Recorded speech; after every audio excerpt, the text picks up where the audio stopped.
warahmatullahi wabarakatuh. Halo sahabat tani, di video kali ini saya di Harapam akan sedikit menerangkan atau menjelaskan sistem ras yang ada di Harapam Pamulang ini gitu. Yang pertama itu nanti ada chamber mekanik. Di Harapam ini ada 2 chamber mekanik yang berisi media filternya, yaitu jaring nelayan. Kenapa 2? Untuk memaksimalkan penyaringan kotoran kasar agar tidak lewat ke chamber berikutnya, yaitu chamber biologis. Seperti itu. Boleh dilihat Mas, jaring nelayannya gimana sih? Di sini di chamber mekanik ini, terutama di chamber pertama yang sering kami maintenance. Ini maintenance cuma di chamber pertama ini ya, yaitu kurang lebih ini 3 minggu belum dibersihkan gitu. Nanti kalau mau dibersihkan itu ini diangkat, jaring nelayannya diangkat, cukup dibilas-bilas aja, nggak perlu bersih-bersih, nanti kotorannya pun akan rontok ya.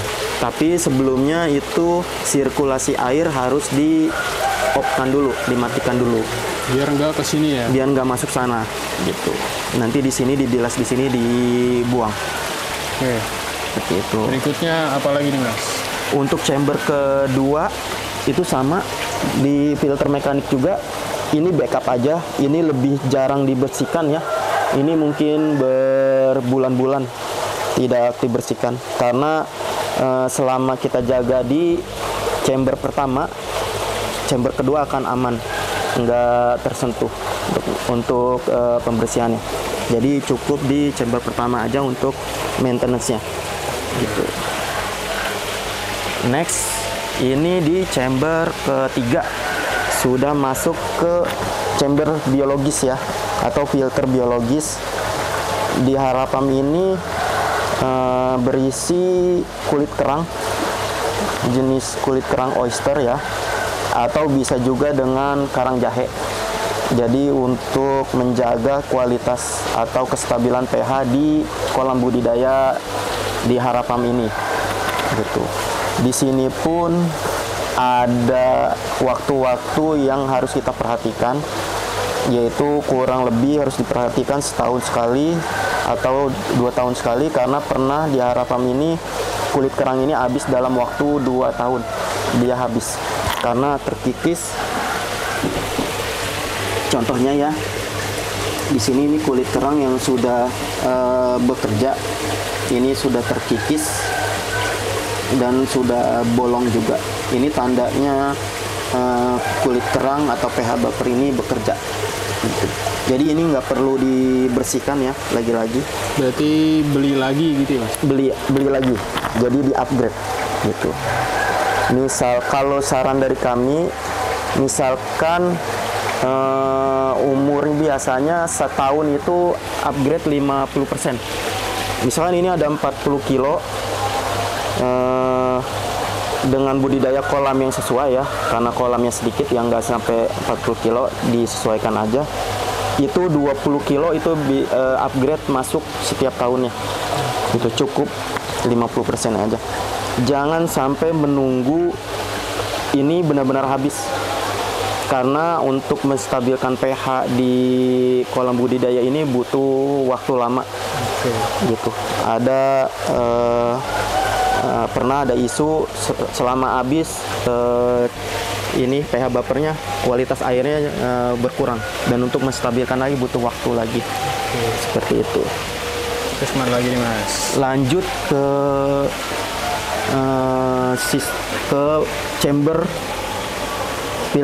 chamber berikutnya, yaitu filter biologis. Ini salah satu inti dari sistem ras, tapi semua juga fungsinya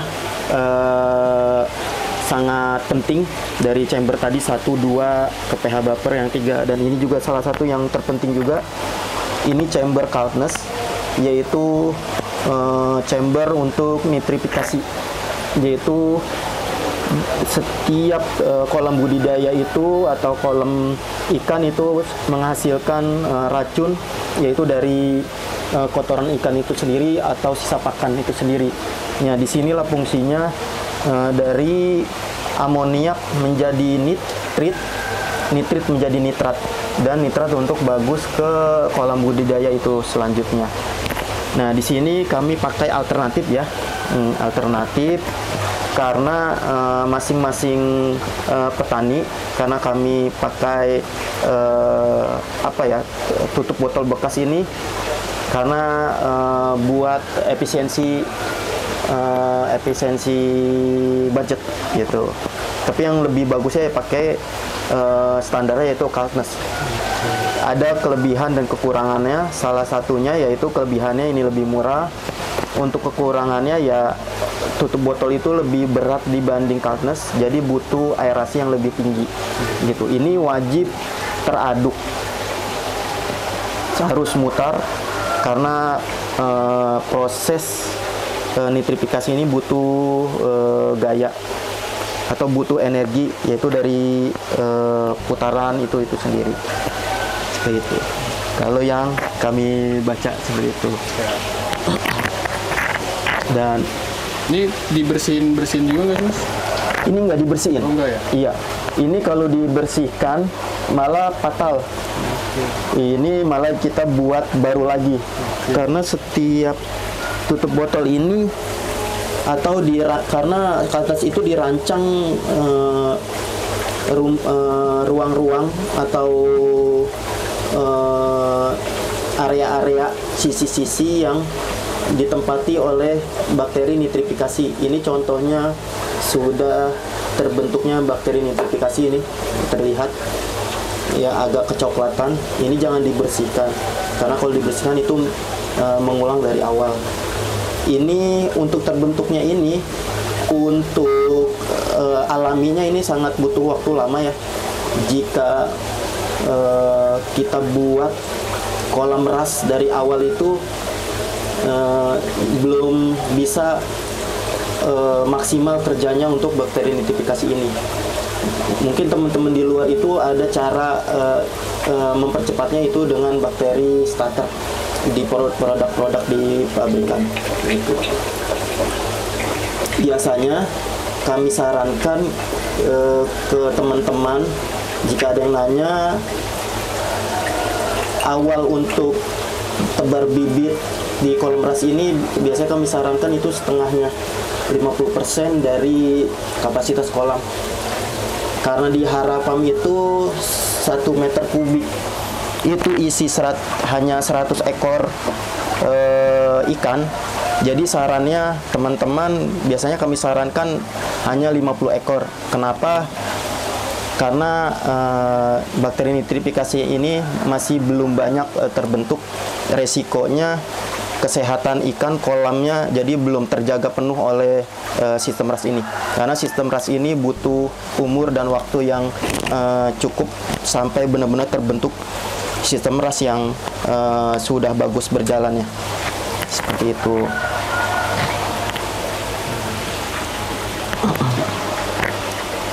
Habis dari sini lalu ke Samteng. Ini apa nih? Ini jaring aja. Ini masuk ke area Samteng. Di sini sebelum ke Samteng kami berikan lampu UV. Oke, di mana tuh? Lampu UV ada di ujung sana. Ini sini dalam juga ada. Kalau mau lihat di sini, nah itu. Ini lampu UV itu untuk memaksimalkan kualitas air benar-benar bagus. Itu. Seperti itu. Contoh lampu UV itu bekerja. Lihat pipa yang di sebelah tanpa UV sama pipa yang sebelah pakai UV. Itu bedanya kan, di yang pakai UV itu pipanya bersih. Iya, tanpa lumut, dan yang ini berlumut. Itu yang bekerja. Salah satunya fungsi nyata dari lampu UV itu sendiri. Setelah itu di chamber langsung ke distribusikan ke kolam-kolam budidaya. Seperti itu. Dari sini ya? Iya, dari sini. Berarti ini udah masuknya air yang bersihnya ya? Iya, insya Allah air sudah bersih, sudah lebih kualitasnya lebih baik dibanding dari masuknya chamber pertama tadi. Setelah itu didistribusikan ke kolam-kolam. Ini pakai mesin 7.000 liter ya, kurang lebih per jam untuk 2 kolam. Gitu. Begitupun seterusnya selama 24 jam. Gitu. Terus langsung ini apa nih, Pak?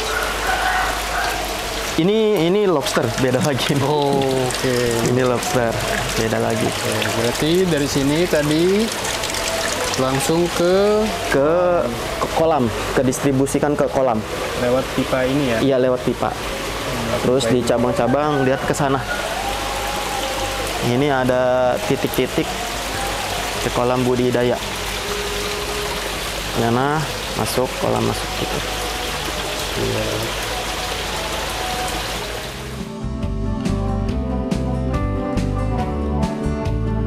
Kenapa sahabat tani harapan memilih budidaya ini menggunakan sistem ras? Karena memakai sistem ras ini buat maintenance airnya itu lebih ringan ya. Kita cukup jaga di chamber pertama aja untuk menjaga kualitas air, untuk menjaga filternya, dan kualitas air pun itu terjaga. Dan tidak begitu rutin, cukup paling sering itu 2 minggu sekali pembersihan gitu. Paling lama bisa sampai 1 bulan sekali, tergantung besarnya atau kapasitas di kolam itu sendiri. Misalkan kolam budidaya ini baru masuk bibit, itu biasanya kotorannya masih sedikit, itu bisa kurang lebih 1 bulan pembersihan aja setiap 1 bulan. Kalau sudah agak mau panen, biasanya itu lebih sering, bisa 2 minggu sekali. Jadi bisa dilihat dari sikon, dilihat dari jaring layan itu tadi kan terlihat. Jika jaring layan itu udah begitu kotor, itu udah waktunya untuk dibersihkan.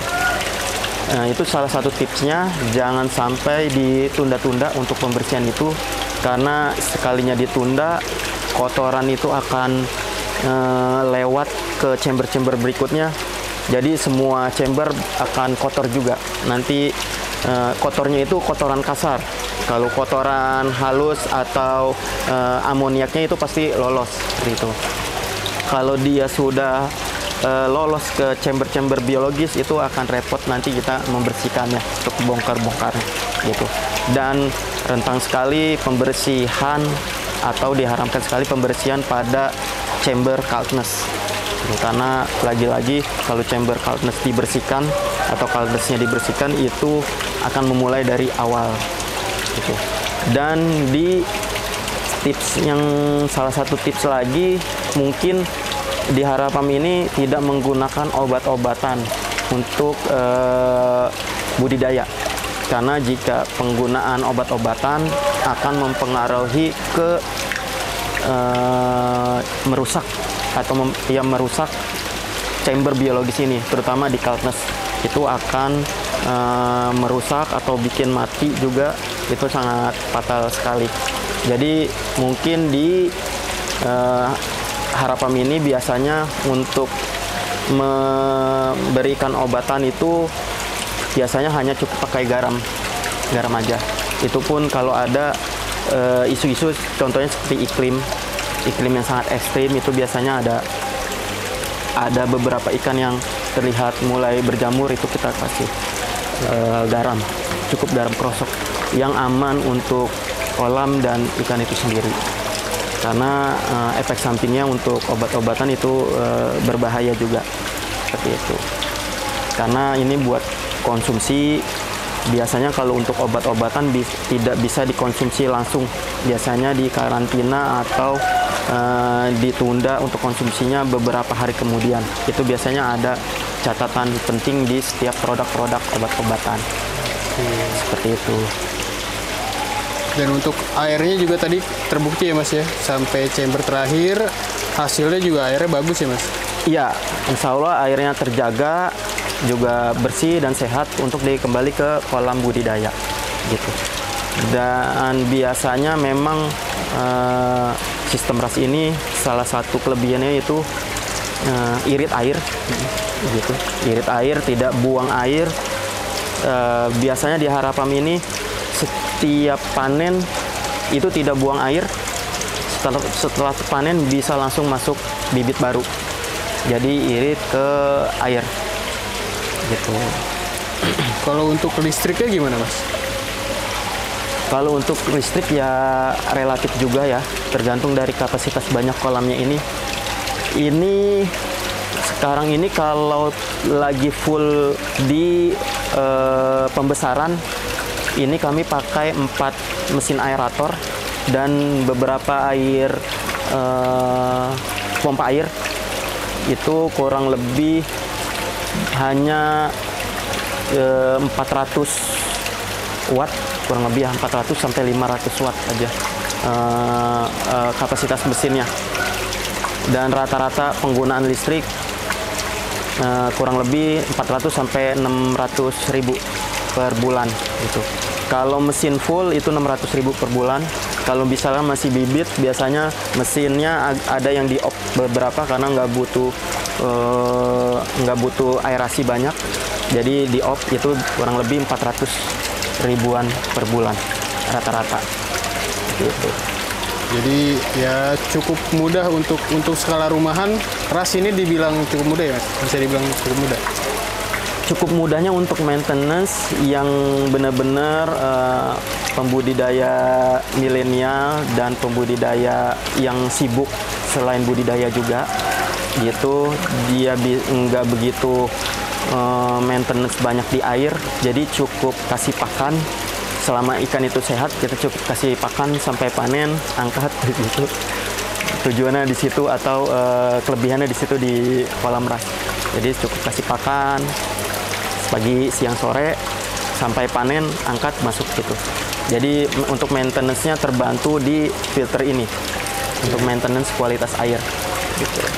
Jadi tadi untuk kotoran-kotoran pakan masuknya ke yang chamber pertama itu ya? Chamber pertama, kotoran pakan yaitu kotoran sisa kotoran ikan. Kalau untuk pakan sih dia jarang sekali masuk sampai chamber sana. Mungkin masuknya itu seperti minyak pada protein pada sisa pakan ya. Itu biasanya masuk. Kalau pakan itu jarang karena selama nafsu makan itu bagus, itu pakan habis terus. Nah, balik lagi ke sistem RAS, itu menjaga nafsu makan ikan juga terjaga gitu, karena airnya bagus, nafsu makannya juga bagus, dan pertumbuhan juga cepat juga. Untuk teman-teman milenial yang ingin mulai bertani, mungkin tepat menggunakan sistem RAS dalam bertani rumahan, karena kawan-kawan semua masih ada kegiatan yang sibuk karena menggunakan sistem RAS, tidak mempengaruhi, mengganggu kesibukan teman-teman di luar sana. Karena di sistem RAS ini untuk menjaga kualitas kolam atau kualitas airnya itu udah otomatis dijaga oleh sistem RAS itu sendiri. Seperti itu. Semangat buat teman-teman milenial di sana.